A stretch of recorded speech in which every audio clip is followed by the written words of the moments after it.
Hello friends, welcome to Clear SSC. आज हम लोग करेंट अफेयर करने वाले हैं 12 सितंबर 2025 के फॉर एसएससी, बैंकिंग और रेलवे। ये आपके सभी एग्जामों के लिए बहुत हेल्पफुल होंगे। हम लोग सारे जो इम्पोर्टेंट न्यूज़पेपर है जैसे the Hindu, PIB, Indian Express, इन सब से जो इम्पोर्टेंट क्वेश्चन है उसमें से रिसर्च करके कुछ क्वेश्चन निकालते हैं जो आपको सभी एग्जामों के लिए बहुत बेनिफिट देंगे। वीडियो को लाइक, शेयर, सब्सक्राइब ज़रूर करें, अपने ग्रुप में शेयर ज़रूर कीजिए ताकि हमें मोटिवेशन मिल सके। चलिए हमारा पहला क्वेश्चन देखिए। आजकल नेपाल हॉट टॉपिक बना हुआ है, वहाँ पे प्रोटेस्ट हो रहा है लार्ज स्केल पे, इसलिए नेपाल से क्वेश्चन जरूर आएंगे एग्जाम में। देखिए पहला नंबर क्वेश्चन, नेपाल में पुलिस फायरिंग में कितने प्रदर्शनकारियों की मौत हुई जिससे हिंसक विरोध प्रदर्शन बढ़ गए। तो नेपाल में भी पुलिस फायरिंग भी हो गया है और वहाँ पर प्रदर्शनकारियों की मौत हो गई है, तो कितने की हो गई है? इसका सही आंसर हो जाएगा ऑप्शन नंबर सी, 19। नेपाल में प्रोटेस्ट का मेन कारण है वहाँ पे जो करप्शन है, भ्रष्टाचार इतना हो रहा है वो, और पॉलिटिकल इनस्टेबिलिटी है। वहाँ पे कोई भी राजनेता ज़्यादा दिन तक पीएम या राष्ट्रपति की गद्दी नहीं संभाल पाता है। नेक्स्ट, पुलिस फायरिंग में 19 प्रदर्शनकारियों की मौत के बाद नेपाल में हिंसक विरोध के प्रदर्शन बढ़ गए हैं।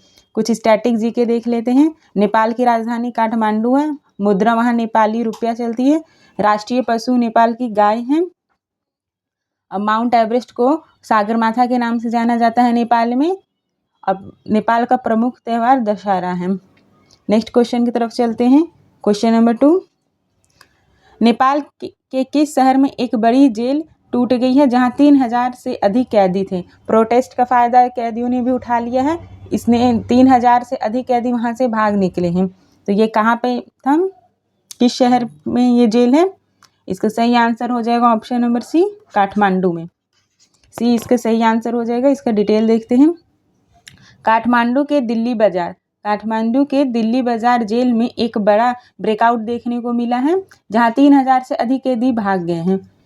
स्टैटिक पॉइंट देखते हैं। नेपाल का सबसे बड़ा शहर काठमांडू है। नेपाल में काठमांडू घाटी यूनेस्को विश्व धरोहर स्थल है।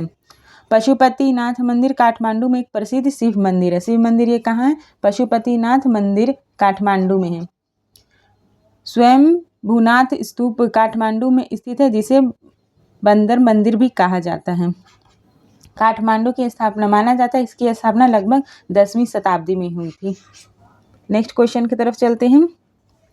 नेपाल के अगले प्रधानमंत्री संभावित उम्मीदवार के रूप में किसे पूर्व मुख्य न्यायाधीश का उल्लेख किया गया है जो अपनी ईमानदारी के लिए जानी जाती है। तो केपी शर्मा ओली जी ने तो यहाँ इस्तीफा दे दिया है, तो अभी यहाँ पीएम की पोस्ट खाली है, तो उसके लिए कौन से उम्मीदवार का नाम सामने आ रहा है जो अपनी ईमानदारी के लिए जानी जाती हैं? इसका सही आंसर हो जाएगा option number B, Sushila Karki. Sushila Karki वहाँ पे पूर्व मुख्य न्यायाधीश रह चुकी है, तो इनका नाम सामने आ रहा है। लेकिन नेपाल के अगले प्रधानमंत्री के लिए सुशीला कारगी जो पूर्व मुख्य न्यायाधीश का नाम चर्चा में है, जिन्हें साफ सुथरा और ईमानदार माना जाता है। स्टैटिक पॉइंट देख लेते हैं कुछ। सुशीला कारगी का जन्म 1952 में धनकुटा जिले में हुआ था। नेपाल में पहली महिला मुख्य न्यायाधीश वह 2016 में नेपाल की पहली मुख्य न्यायाधीश बनी थी। उन्होंने नेपाल के न्यायपालिका में कई महत्वपूर्ण पदों पर काम किया। कार्यालय देख लेते हैं। उनका कार्यालय 13 अप्रैल 2016 से 6 जून 2017 तक था। न्यायपालिका में योगदान, उनका जो कंट्रीब्यूशन है वो देख लेते हैं। उन्होंने न्यायिक सुधार और पारदर्शिता के लिए काम किया है। नेक्स्ट क्वेश्चन की तरफ चलते हैं। क्वेश्चन नंबर 4, केरल सरकार द्वारा शुरू की गई एक्सक्लूसिव मेडिकल इंश्योरेंस पॉलिसी के तहत चार लोगों के परिवार, माता पिता प्लस 2 बच्चे के लिए वार्षिक प्रीमियम क्या है?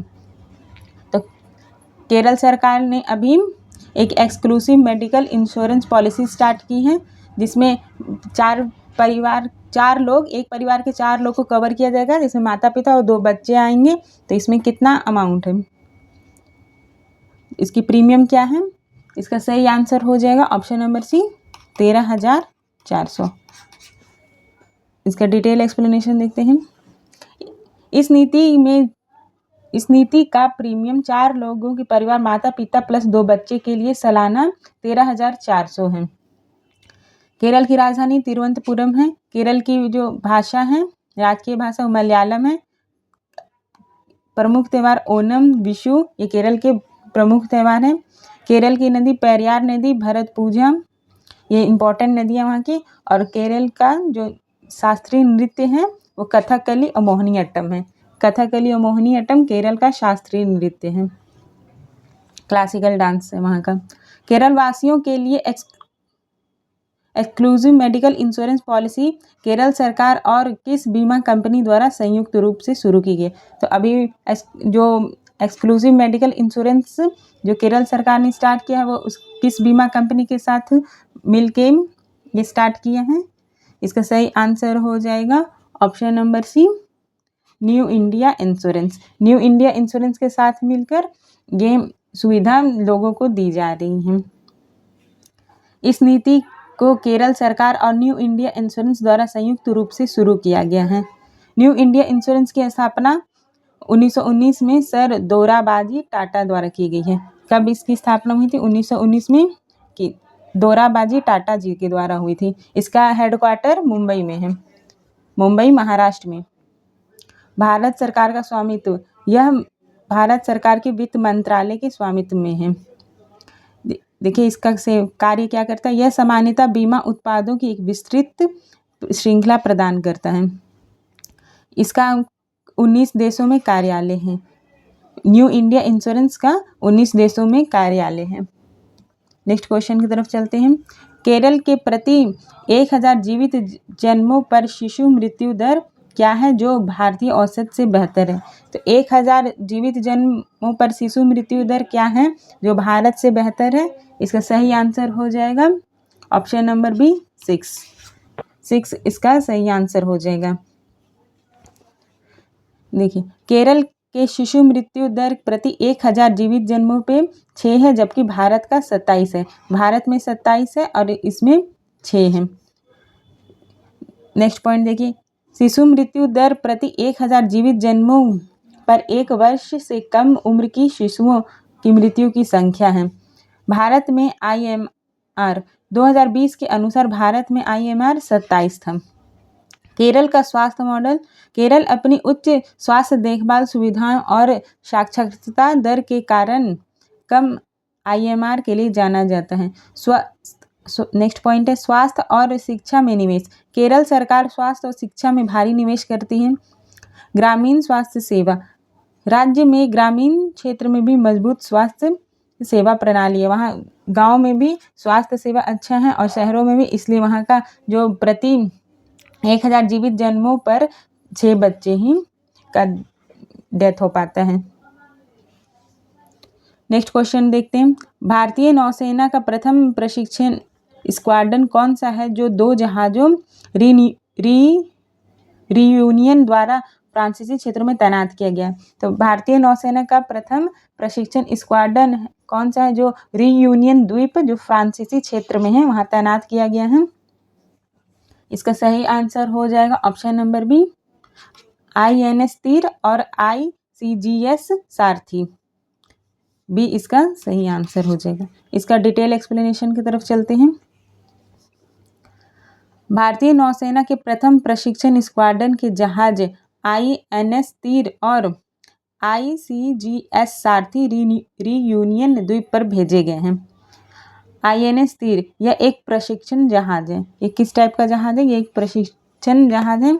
और ICGS सारथी यह एक भारतीय तटरक्षक बल का जहाज है। रीयूनियन द्वीप हिंद महासागर में स्थित एक फ्रांसीसी ओवरसीज डिपार्टमेंट है। ये रीयूनियन द्वीप ये हिंद महासागर में स्थित है, लेकिन यहाँ फ्रांसीसी लोग पहले राज करते थे तो उसकी फ्रांसीसी की ओवरसीज डिपार्टमेंट है। भारतीय नौसेना का आदर्श वाक्य क्या है? शो नो वरुणा, ये भारतीय नौसेना का आदर्श वाक्य है। नौसेना दिवस 4 दिसंबर को मनाया जाता है। नेक्स्ट क्वेश्चन की तरफ चलते हैं। किस भारतीय नौसेना जहाज में उत्तरी अरब सागर में इतालवी नौसेना के ITS केयू डुइलियो के साथ पैसेज एक्सरसाइज का आयोजन किया है। तो इसमें बताना है किस भारतीय नौसेना के जहाज ने उत्तरी सागर में इतालवी की सेना के साथ ये पैसेज एक्सरसाइज किया है। तो इसका सही आंसर हो जाएगा ऑप्शन नंबर डी, INS सूरत। इसका डिटेल एक्सप्लेनेशन देखते हैं। भारत के स्वदेशी निर्मित मिसाइल विध्वंसक INS सूरत ने इतालवी नौसेना के ITS डुइलियो के साथ पैसेज एक्सरसाइज का आयोजन किया है। INS सूरत का निर्माण मुंबई के मझगांव डॉक शिपयार्ड लिमिटेड में हुआ था। तो INS का सूरत का निर्माण मुंबई के Mazagon Dock Shipbuilders Limited में हुआ था। इतालवी नौसेना, इनका आदर्श वाक्य है पैट्रिया एट ऑनर। इनका आदर्श वाक्य है पैट्रिया एट ऑनर। पैसेज एक्सरसाइज यह दो नौसेनाओं के बीच संचार और समन्वय को बेहतर बनाने के लिए आयोजित किया जाता है। अरब सागर यह हिंद महासागर का एक हिस्सा है। भारत इटली के संबंध दोनों देशों के बीच रक्षा सहयोग बढ़ा रहे हैं। नेक्स्ट क्वेश्चन की तरफ चलते हैं। आप लोग वीडियो को लाइक शेयर सब्सक्राइब ज़रूर करें ताकि हमें मोटिवेशन मिले और हम अच्छे क्वेश्चन आप लोगों के सामने प्रस्तुत करेंगे। चलिए नेक्स्ट क्वेश्चन की तरफ चलते हैं। 1990 से लगातार नेतृत्व परिवर्तन के कारण नेपाल की प्रधानमंत्री का औसत कार्यकाल कितना रहा है? तो नॉर्मली पूछ रहा है कि प्रधानमंत्री जो वहाँ बनते हैं उनमें औसत कार्यकाल कितना रहा है। पिछले 30 सालों में वहाँ 25 बार गवर्नमेंट सरकार चेंज हो चुकी है। बहुत कम टाइम के लिए वहाँ पे बनता है। इसका सही आंसर हो जाएगा ऑप्शन नंबर बी, 1 साल 2 महीने, यानी 14 महीने के लिए औसतन वहाँ कोई PM बन पा रहा है। राजनीतिक अस्थिरता के कारण ऐसा हो रहा है। चलिए इसका डिटेल थोड़ा देख लेते हैं। 1990 से नेपाल में 25 सरकारें बनी हैं, जिसका अर्थ यह है कि प्रधानमंत्री का औसत कार्यकाल लगभग 1 वर्ष 2 महीने रहा है। नेपाल का राजनीतिक इतिहास 1990 के दशक में लोकतंत्र की बहाली के बाद से वह अस्थिरता रहा है। देखिए अस्थिरता ही मेन कारण है। संवैधानिक राजतंत्र से गणतंत्र। नेपाल 2008 में संवैधानिक राजतंत्र से एक संघीय लोकतांत्रिक गणराज्य बन गया है। नेपाल की संसद यह 2 संसदों से मिलकर बनी है, प्रतिनिधित्व सभा और राष्ट्रीय सभा। इसमें 2 हमारे यहाँ जैसे 2 हैं, लोकसभा राज्यसभा, वहाँ पे भी है हाउस ऑफ रिप्रेजेंटेटिव और नेशनल असेंबली। इन दोनों से मिलकर वहाँ की संसद बनती है। नेपाल का संविधान ये 2015 में ही लागू हुआ है, ज़्यादा पुराना नहीं है। ये 2015 में ही नेपाल का संविधान लागू हुआ है। प्रमुख राजनीतिक दल नेपाली कांग्रेस और CPN यानी यूनाइटेड मार्क्सिस्ट लेनिनिस्ट प्रमुख है। नेक्स्ट क्वेश्चन की तरफ चलते हैं। Question number 10। फ्रांस के प्रधानमंत्री फ्रांसवा बैरू के इस्तीफे के बाद नए प्रधानमंत्री के रूप में किसने शपथ ली? तो अभी फ्रांस में भी प्रोटेस्ट हो रहा है वहाँ के प्रधानमंत्री को लेके। तो अभी नए प्रधानमंत्री किसको नियुक्त किया गया है? तो अभी नए प्रधानमंत्री सेबेस्टियन लेकॉर्नु को नियुक्त किया गया है। सी इसका सही आंसर हो जाएगा। नेक्स्ट इसका डिटेल की तरफ चलते हैं, एक्सप्लेनेशन देखते हैं। प्रधानमंत्री फ्रांसवा बैरू के अविश्वास प्रस्ताव में हारने के बाद सेबेस्टियन लेकॉर्नु ने नए प्रधानमंत्री के रूप में शपथ ली है। फ्रांस की राजधानी पेरिस है। फ्रांस की मुद्रा यूरो है। फ्रांस के राष्ट्रपति इमैनुअल मैक्रोन हैं। फ्रांस का राष्ट्रीय दिवस 14 जुलाई को मनाया जाता है, जिसको बेस्टियल दिवस भी कहते हैं। फ्रांस में क्रांति 1789 में हुई थी, जिससे लोकतंत्र और मानव अधिकारों के विचार को बढ़ावा दिया। नेक्स्ट क्वेश्चन की तरफ चलते हैं। Question number 11। फ्रांस में हाल ही में विरोध प्रदर्शन के दौरान प्रदर्शनकारियों द्वारा अपनाया गया प्राथमिक विरोध नारा क्या था? तो वहाँ का नारा क्या था? पहला प्राथमिक विरोध नारा क्या है अभी जो वहाँ प्रदर्शन चल रहा है? इसका सही आंसर हो जाएगा option number B, block everything, सब कुछ अवरुद्ध करें। ब्लॉक एवरीथिंग इसका नारा है। देखिए फ्रांस के कुछ स्टैटिक जीके देख लेते हैं। फ्रांस में विरोध प्रदर्शन अक्सर सरकार की नीतियों के खिलाफ होते हैं। प्रमुख विरोध समूह है येलो वेस्ट आंदोलन। जो प्रमुख विरोध समूह है ना, उसका नाम है येलो वेस्ट आंदोलन। फ्रांस में विरोध का कारण क्या है?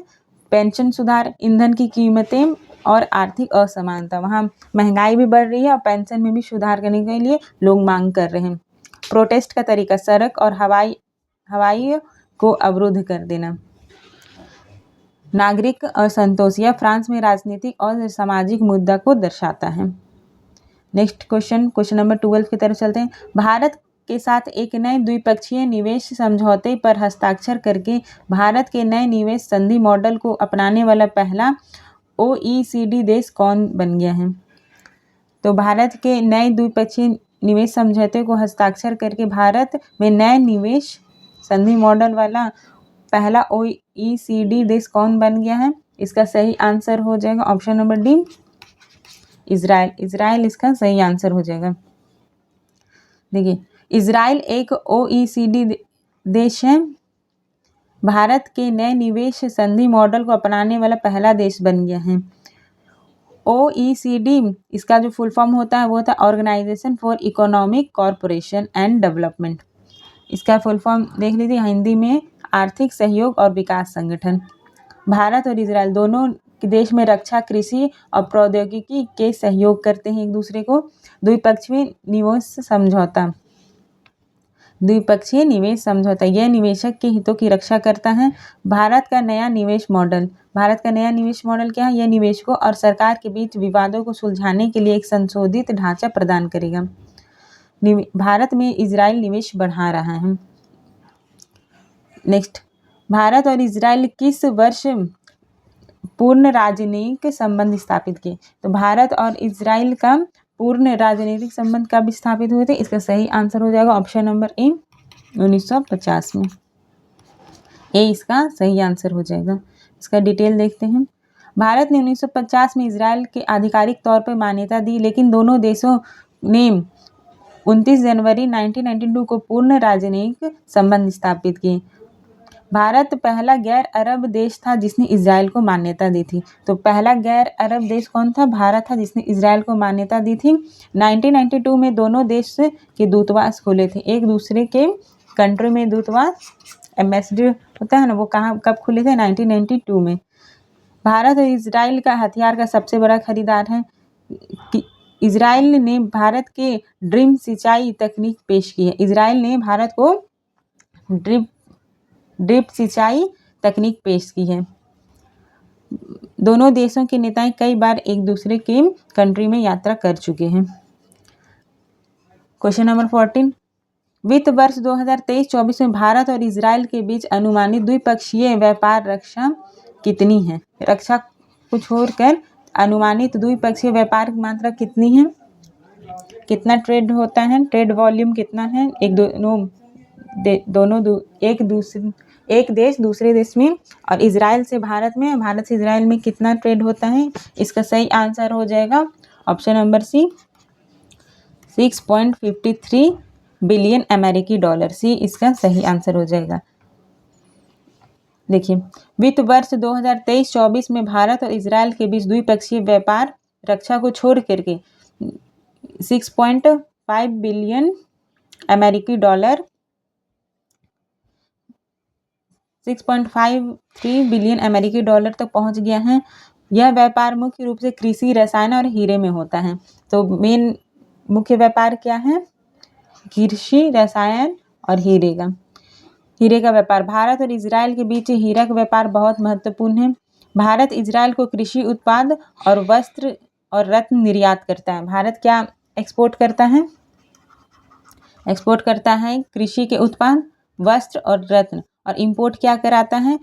इजराइल से प्रौद्योगिकी, रसायन और रक्षा उपकरण को आयात कराता है। दोनों देशों के बीच मुक्त व्यापार समझौते पर बातचीत कर रहे हैं। फ्री ट्रेड एग्रीमेंट पे दोनों देश एक दूसरे के साथ अभी बात कर रहे हैं कि इसे स्टार्ट कर दिया जाए। नेक्स्ट क्वेश्चन की तरफ चलते हैं। क्वेश्चन नंबर 15, क्षेत्रीय सहयोग को मजबूत करने के लिए 2022 में भारत, इजराइल, यूएई और अमेरिका को शामिल करने वाली किस साझेदार ने अपना पहला शिखर सम्मेलन आयोजित किया? तो कौन सा ग्रुप है जिसमें भारत, इजराइल, यूएई और अमेरिका शामिल है? इसका सही आंसर हो जाएगा option number C, I2U2 partnership. Next explanation देख लेते हैं। I2U2 साझेदारी जिसमें भारत, इजराइल, यूएई और अमेरिका शामिल हैं, ने क्षेत्रीय सहयोग को मजबूत करने के लिए 2022 में अपना पहला शिखर सम्मेलन आयोजित किया था। I2U2 का अर्थ है इंडिया, इजराइल, I2 का अर्थ है और U2 का अर्थ है यूएसए और यूएई। देखिए इसका उद्देश्य क्या है। जल, ऊर्जा, परिवहन, अंतरिक्ष, स्वास्थ्य और खाद्य सुरक्षा में संयुक्त निवेश को बढ़ाना। गठन किया गया था 2021 में, इसकी घोषणा की गई थी। पहला शिखर सम्मेलन जुलाई 2022 में वर्चुअली आयोजित किया गया था। इसका इंपॉर्टेंस देख लीजिए। यह समूह मध्य पूर्व और दक्षिण एशिया में रणनीतिक और आर्थिक सहयोग के लिए महत्वपूर्ण है। नेक्स्ट क्वेश्चन देखते हैं। भारत इजराइल से हथियारों के सबसे बड़े आयातकों में से एक है, जो इजराइल के वार्षिक हथियार निर्यात का लगभग कितना प्रतिशत योगदान देता है? तो भारत जो है इजराइल से हथियार खरीदता है, जो इजराइल के वार्षिक हथियार निर्यात में कितना % का योगदान देता है? इसका सही आंसर हो जाएगा ऑप्शन नंबर सी, 40%। 40% है जो भारत इजराइल से हथियार लेता है। देखिए भारत इजराइल से हथियार का सबसे बड़ा आयातकों में से है। इसे वार्षिक हथियार निर्यात का लगभग 40% योगदान है। रक्षा सहयोग, भारत और इजराइल के बीच में रक्षा संबंध बहुत ही मजबूत है। भारत ने इजराइल से फाल्कन, अवास्कस और हेरोन ड्रोन जैसे सिस्टम खरीदे हैं। संयुक्त परियोजनाएं, दोनों देशों में कई रक्षा परियोजनाओं पर मिलकर काम किया है। रक्षा रणनीति क्या है भारत की? भारत अपनी रक्षा जरूरतों के विविध स्रोतों पर निर्भर करता है। इजराइल का रक्षा उद्योग यह उन्नत तकनीक और हथियारों के लिए जाना जाता है। Next question. भारतीय सशस्त्र बलों का दल रूस के निजनी में किस संयुक्त बहुपक्षीय सैन्य अभ्यास में भाग लेने के लिए रवाना हुए? तो रूस के निजनी में किस संयुक्त बहुपक्षीय अभ्यास के लिए भाग लेने के लिए रवाना हुए हैं? इसका सही आंसर हो जाएगा option number C, Japan 2025। Japan 2025 में भाग लेने के लिए भारत गया है। देखिए भारतीय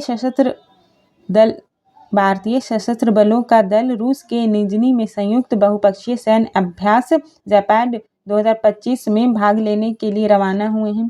जापान अभ्यास यह रूस द्वारा आयोजित एक प्रमुख सैन्य अभ्यास है।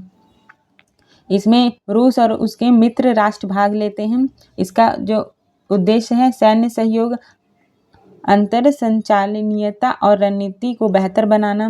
भारत रूस के संबंध, दोनों देश के बीच रक्षा और रणनीतिक साझेदारी मजबूत है। अभ्यास के आधुनिक सैन्य तकनीक का उपयोग किया जाएगा। Next question. रूस के जापान 2025 सैन्य अभ्यास के लिए भारतीय दल का नेतृत्व कौन सा भारतीय सेना रेजिमेंट करेगा? तो जो ये एक्सरसाइज जापान में जा रहे हैं उसमें कौन सा सेना रेजिमेंट नेतृत्व कर रहे हैं? इसका सही आंसर हो जाएगा option number B, Kumaon regiment. B इसका सही आंसर हो जाएगा। इसका डिटेल एक्सप्लेनेशन की तरफ चलते हैं।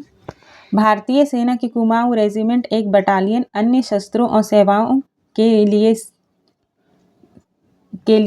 साथ है भारतीय दल का नेतृत्व कर रही है। यानी कुमाऊं रेजिमेंट है वो एक बटालियन है जो अन्य शस्त्रों और सेवाओं के सैनिक के साथ भारतीय दल का नेतृत्व कर रही है। कुमाऊं रेजिमेंट की स्थापना 1917 में हुई थी। इस रेजिमेंट ने कई युद्धों में बहादुरी के लिए सम्मान प्राप्त किया है। अपनी वीरता और दृढ़ता के लिए यह जाना जाता है। सेनाध्यक्ष, भारतीय सेना का नेतृत्व एक जनरल करता है। भारतीय सेना नियमित रूप से अंतर्राष्ट्रीय अभ्यासों में भाग लेती है। नेक्स्ट क्वेश्चन की तरफ चलते हैं। Question number 19। भारत द्वारा उद्घाटन किए गए अंतर्राष्ट्रीय अंतरिक्ष सम्मेलन 2025 का विषय क्या है? तो अभी भारत द्वारा अंतर्राष्ट्रीय अंतरिक्ष सम्मेलन 2025 का उद्घाटन किया। इसका विषय क्या है? इसका विषय है वैश्विक प्रगति के लिए अंतरिक्ष का उपयोग, नवाचार, नीति और विकास। सी इसका सही आंसर हो जाएगा। देखिए, अंतर्राष्ट्रीय अंतरिक्ष सम्मेलन 2025 का विषय वैश्विक प्रगति के लिए अंतरिक्ष का उपयोग और नवाचार, नीति और विकास है। कुछ स्टैटिक पॉइंट देख लेते हैं। यह अंतरिक्ष क्षेत्र के विशेषज्ञों, वैज्ञानिक और नीति निर्माताओं को एक साथ लाता है। भारत अंतरिक्ष अनुसंधान संगठन भारत की प्रमुख अंतरिक्ष एजेंसी है। इसरो भारत की प्रमुख अंतरिक्ष एजेंसी है। इसका उपयोग संचार, मौसम पूर्वानुमान और आपदा प्रबंधन में होता है। भारत का अंतरिक्ष कार्यक्रम, यह दुनिया के सबसे उन्नत और लागत प्रभावी कार्यक्रमों में से एक है। भारत सरकार निजी कंपनियों को भी प्रोत्साहित कर रही है। क्वेश्चन नंबर 20, भारत किस वर्ष तक एक भारतीय अंतरिक्ष स्टेशन स्थापित करने का लक्ष्य रखता है? यानी इन भारतीय अंतरिक्ष स्टेशन कब तक स्थापित करने का भारत ने लक्ष्य रखा है? इसका सही आंसर हो जाएगा ऑप्शन नंबर बी, 2035 तक। इसका डिटेल एक्सप्लेनेशन देखते हैं। भारत का लक्ष्य 2035 तक भारतीय अंतरिक्ष स्टेशन स्थापित करना है और 2040 तक एक भारतीय अंतरिक्ष यात्री को चंद्रमा पर भेजना है। यानी स्पेस स्टेशन तो 2035 तक बनाने का लक्ष्य है और 2040 तक एक भारतीय अंतरिक्ष यात्री को चंद्रमा पर भेजने का उद्देश्य है। देखिए, भारतीय अंतरिक्ष स्टेशन यह गगनयान मिशन का एक हिस्सा होगा। भारत में पहला मानव अंतरिक्ष उड़ान मिशन गगनयान मिशन है। देखिए, मंगलयान भारत का पहला मंगल ग्रह पर भेजा गया मिशन है जो मंगलयान है। भारत का चंद्र अन्वेषण मिशन चंद्रयान है। इसरो की स्थापना 15 अगस्त 1969 को डॉक्टर विक्रम साराभाई द्वारा की गई थी। नेक्स्ट देखते हैं। वीडियो को लाइक, शेयर, सब्सक्राइब जरूर करें। आप लोग के लिए वीडियो ही बनाए जाते हैं, इसे ज़रूर देखिए। ये आपके सभी एग्जामों के लिए बहुत बेनिफिशियल है।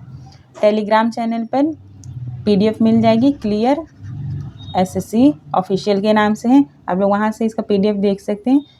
वीडियो देखने के लिए थैंक यू।